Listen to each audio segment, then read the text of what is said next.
Olá, vamos hoje ter uma aula sobre a Lei 8142, de 28 de dezembro de 1990. Essa lei, ao contrário da 8080, ela é bem curta, são apenas 2 páginas, então eu recomendo que vocês façam uma leitura dela. Essa lei ela dispõe sobre a participação da comunidade na gestão do Sistema Único de Saúde. É o que a gente chama de controle social. Além do controle social, ela também fala sobre as transferências intergovernamentais de recursos financeiros na área da saúde e da outras providências. Eu não vou ficar aqui lendo a lei, né? Eu vou abrir aqui os slides para que vocês tenham uma visão mais agradável, vamos dizer assim, da apresentação.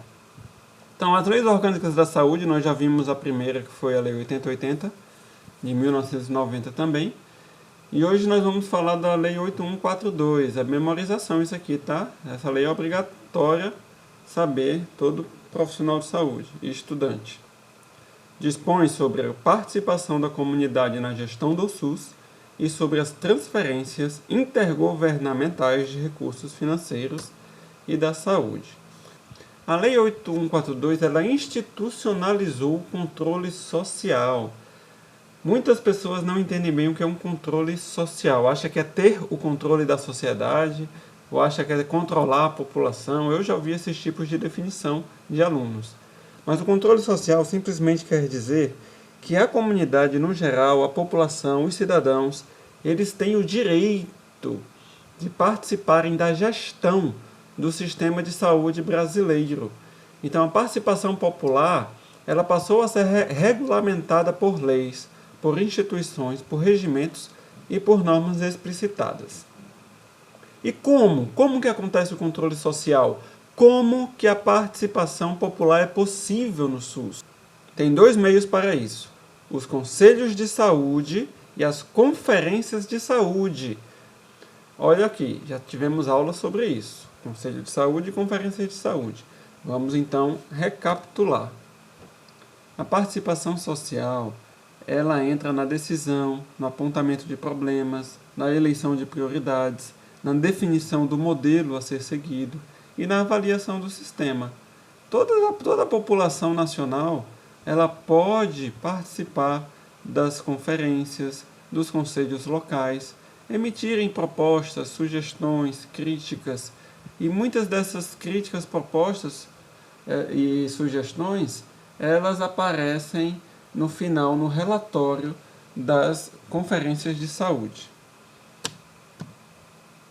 Os conselhos de saúde, eles acontecem em todos os municípios do Brasil, em todos os estados, e eles são órgãos colegiados de caráter permanente e deliberativo, ou seja, eles pensam, formulam, controlam, fiscalizam, executam a política, inclusive nos aspectos econômicos e financeiros. Então, os conselhos de saúde eles têm um poder significativo, mas muita gente não sabe disso e fica aquém dos acontecimentos dos conselhos municipais, locais, distritais, estaduais. A função do Conselho de Saúde é deliberativa. O que significa isso? Que ele resolve e decide depois de examinar e discutir. Essa discussão presencial, ela acontece numa sala, num auditório, e ali as pessoas pensam, criticam, avaliam, formulam estratégias e diretrizes da política de saúde. A função fiscalizatória está mais voltada para a questão da vigilância sobre recursos financeiros e sobre as ações e serviços de saúde. A vigilância sobre recursos financeiros não é só quando o recurso foi usado, mas antes mesmo do recurso usar, o planejamento financeiro ele passa pelo Conselho e pode passar por mudanças sugeridas pelo Conselho. A função consultiva propõe critérios para melhorar a qualidade e a resolutividade e medidas para aperfeiçoar e organizar o funcionamento do SUS. Os conselhos de saúde, ele existe nas 3 esferas de governo, municipal, estadual e federal. No Brasil, nós também temos os conselhos locais nas reservas indígenas. Aqui em Roraima, nós temos Conselho Local e Distrital de Saúde, que são do Distrito Leste e do Distrito Yanomami. Então, lá a gente não fala Conselho Municipal, fala Conselho Local, que é de determinada comunidade ou grupo de comunidades, e o Conselho Distrital, que inclui todo o distrito. Os conselhos, eles são permanentes e devem ser permanentes. Eles devem ter suas reuniões ordinárias e extraordinárias, porque eles também deverão participar das conferências municipais, estaduais e nacional de saúde. Então, um conselho inativo, possivelmente ele não vai conseguir levar propostas para as conferências. O conselho ele possui representantes, ele é formado por representantes. E nós temos representantes da gestão governamental, de prestadores de serviços para o SUS, profissionais de saúde e usuários. Essa divisão, ela é paritária. É lei que a divisão dos representantes do conselho, que terão direito a voto, dos conselheiros, ele reserve 50% das vagas para representantes de usuários. 25% serão representantes dos prestadores de serviço e governo e 25% dos trabalhadores da saúde. Então, como eu já falei, a participação popular é o equivalente de controle social, que é o controle que a sociedade faz sobre o Estado e os serviços que ele presta. E as conferências? São eventos realizados de 4 em 4 anos. Elas têm a finalidade de avaliar periodicamente a situação de saúde e propor as diretrizes para a formulação da política de saúde. Esse slide mesmo já foi questão de concurso público e é uma questão bem comum de aparecer. Então, mais uma vez aqui aparece a palavra paritária, porque as conferências, obrigatoriamente, elas têm uma divisão paritária dos seus representantes, como a gente já falou. E ela permite a participação de grande número de pessoas. Bom, a Lei 8142, além da questão da participação popular, ela traz o financiamento do SUS também. E como é feito o financiamento? O financiamento ele é feito por meio do repasse aqui, ó, fundo a fundo. O que é o fundo? O fundo, que muita gente não consegue entender o que é uma conta no banco. Simplesmente assim. É uma conta no banco com o nome do município, do estado e da União. Então nós temos o Fundo Nacional de Saúde. Tem uma conta onde fica todo o recurso lá da saúde, do recurso federal.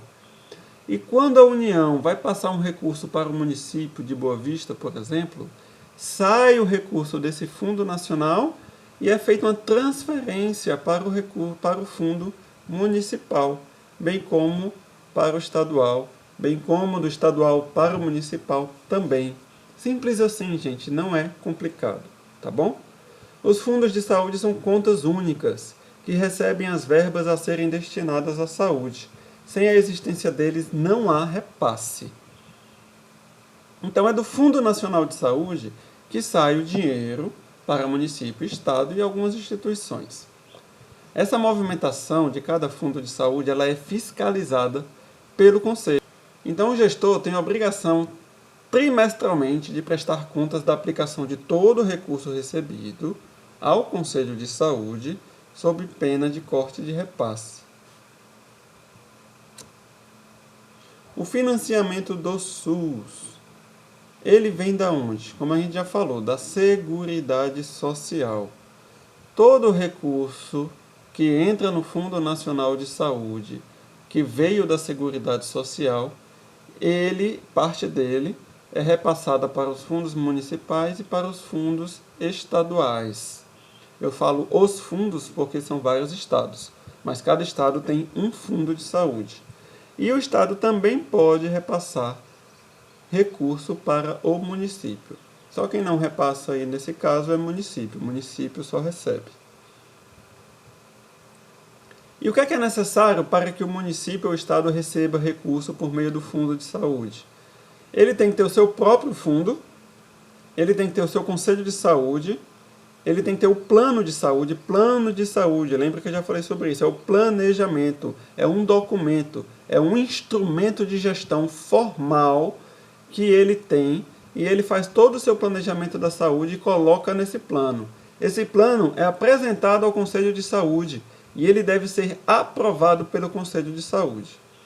E também tem que ter o quê? O relatório de gestão, apresentando as ações desenvolvidas e os resultados alcançados. Nós teremos uma aula que falaremos com mais detalhes sobre relatório de gestão.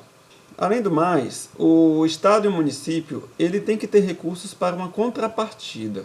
O que é isso? Toda vez que a União lança uma portaria, uma oportunidade de uma construção de UBS, compra de equipamento, é comum nessas portarias virem solicitando uma contrapartida. É que ele, o município, ele, o Estado, entre com uma parte do seu recurso também. Se é uma obra de 1 milhão, por exemplo, a União ela pode pedir 10% ou 20% de contrapartida, normalmente é esse valor. Então, se é uma obra de 1 milhão, o Estado tem que entrar com 100 mil a 200 mil reais de contrapartida. Normalmente a União exige essa contrapartida do município ou do Estado. Outra exigência é a elaboração dos planos de carreira, cargos e salários dos servidores, ou seja, uma política de recursos humanos. Então, esses são os requisitos para que os municípios e os estados recebam recursos da União. E os critérios para determinação do valor. Como a gente já falou também em outras aulas, vai depender do perfil demográfico da região, a população em si, vai depender do perfil epidemiológico da população. Por exemplo, repasse de recurso para a malária. Aí coloca lá o Rio Grande do Sul para receber recursos da malária? Não, o Rio Grande do Sul não tem epidemia de malária. Aqui no norte sim, aqui no norte a malária é endêmica. Então, vem recurso da malária para o norte. Características quantitativas e qualitativas da rede de saúde. Se a instituição que tem aqui em Boa Vista só tem em Boa Vista, não tem nos outros municípios de Roraima, então o recurso desse serviço ou dessa instituição vem para Boa Vista. Aqui em Roraima, então, que nós temos essa situação, onde Boa Vista é a grande cidade, ela concentra os serviços de uma forma geral, normalmente os recursos vêm com um direcionamento para uma determinada atividade que o município executa. Então, as características quantitativas e qualitativas da rede de saúde também determinam o repasse de recursos. Desempenho técnico, econômico e financeiro no período anterior. Como eu falei também em outra aula, quando eu respondi questões sobre a Lei 8080, a produção, por exemplo, de um hospital, desempenho técnico, número de AIHs, internações hospitalares, se ele está trabalhando acima do teto, logo, em 3 ou 4 meses, ele vai receber um aumento de teto.